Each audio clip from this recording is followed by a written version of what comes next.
Nagsagawa kamakailan ng isang outreach program ang 65th Infantry Stalwart Battalion kasama ang Philippine Army Finance Center Producers Integrated Cooperative o PAPCIFIC, Kiwanis International, City Environment and Natural Resources o Senro Bayugan at lokal na pamahalaan ng Bayugan City sa ilalim ng temang Serbisyo Alang sa Katawan na ginanap sa sitio Boyao, Barangay Santo Niño, Bayugan City, Agusan del Sur noong Marso 23. Mahigit 250 na pamilyang benepisyaryo ang nakatanggap ng 5 kilong bigas habang tumanggap naman ng school supplies at iba pang pangangailangan ang 150 na mga bata sa naturang lugar. Bukod dito, nagsagawa din ng tree planting activity sa pangunguna ng DENR Senro na kung saan aabot sa 200 mixed seedlings ng nara, mahogani at bayug ang itinanim sa tabing ilog ng sitio Boyao.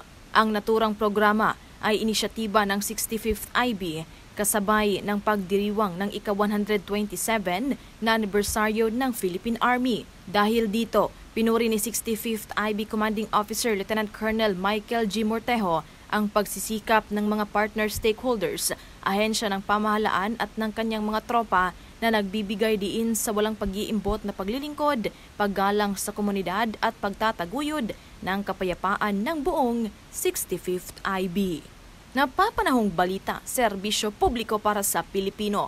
Ella Rivera, 4ID News.